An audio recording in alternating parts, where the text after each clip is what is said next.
So hello everybody and welcome back to another video. It's been quite a long time since I made a video in this style, so let's jump right into it. So it's no secret to hardcore fans that Colin Trevorrow recently, through a Twitter post, stated that one of the names which fans were guessing at through a Twitter thread was indeed the official name of the next Jurassic movie, and it is also being widely recognized that the name of the next Jurassic movie is not going to be Extinction. So in my book, that's a pretty good thing, because I kind of would have given away the entire movie just with that title. But however, with this in mind, I personally began to speculate, what the opening scene of the next Jurassic World movie would be. So I looked over the past Jurassic movies, and their opening scenes, have always been suspenseful and foreshadow the main themes which play out in the movies. So with this information, I sort of made up my own version of how I think the opening scene of the next Jurassic movie should or would play out. I don't necessarily want it to be the exact same scene which I made for this video. I just want to see the more dark and, more Crichton-esque themes present in the final iteration of Jurassic World 3. So it's important to remember that this is all just fan speculation. This is, nothing's been confirmed for the official movie yet. With that being said, here's my opening scene of the third Jurassic movie. It was a cold and dark night, the air damp with moisture. The hunter drove up to the forested hunting grounds in his beat-up Ford Explorer. It was an old car from about 1992 or so. It was deer hunting season now in California, and the hunter could feel the cool air surrounding him as he opened the door. He stepped out of the vehicle, his boots sinking into the mud he had just driven into. He pulled out his Remington 870 Express shotgun and made his way deeper into the woods. 2 hours passed as the hunter waited in his position patiently for an unwary deer to pass by. He was starting to get restless now and was thinking about giving up and going back home. He decided he would wait 1 more hour before calling quits. He stayed still, not moving a muscle. He waited before hearing a sound of cracking twigs and branches behind him. The hunter turned around, careful not to make any sound. He saw a stag as it bent down, eating the soft twigs slowly. The hunter got his gun into position, careful not to make much sound. Then he pulled the trigger. Suddenly, the woods became alive with sounds. Birds flew off their perches as they heard the gunshot blasted through the air. The bullet impaled the stag. However, it was not enough to immediately kill it. The animal ran off deeper into the woods, leaving droplets of blood in its tracks. The hunter got out of his position and started tracking down the animal. The stag finally fell to its knees, unable to bear the heavy injuries from the bullet. The hunter got up to the animal and started to take the precious meat from its body. Then the man noticed something unsettling.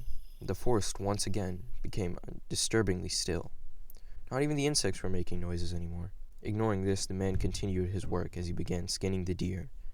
That was when he smelled a foul odor coming from around him. He couldn't quite pinpoint where it was coming from, but he knew something was there with him, something alive. He took a flashlight out of his bag and scanned the area with it.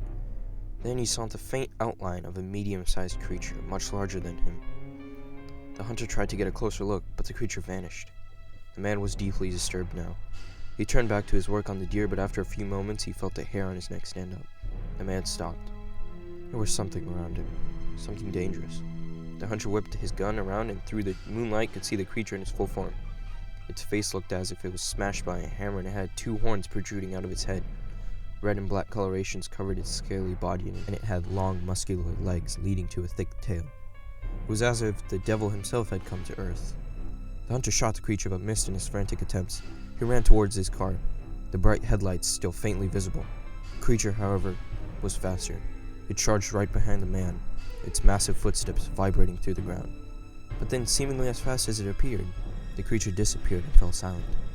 The man continued running in a panic towards his Explorer, frantically opened the driver's side door to get in. Suddenly, he felt his entire body being jolted aside. He hit the ground hard, breaking his ankle and yelling in pain.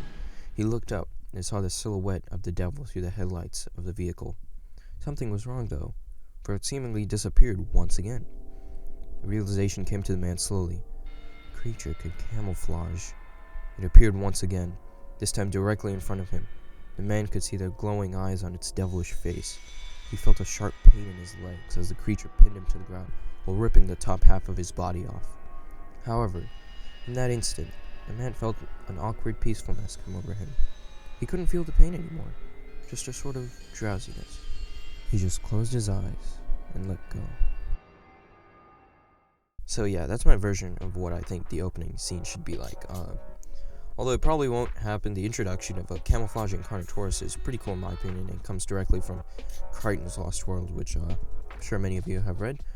Anyway, I hope you guys liked this version of the opening scene, and I hope you were also able to see the darker aspects in it, which are present in both the Jurassic novels. I highly doubt anything like this, the sort of violence that was in this would be, and just because, I'm not quite sure if that would be PG-13.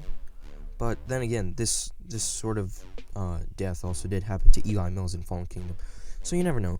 But anyway, if you guys like this and want to see more, please do leave a like or comment, and tell me any criticisms of the video you guys have in the comment section down below. Don't forget to subscribe, and I'll see you guys soon.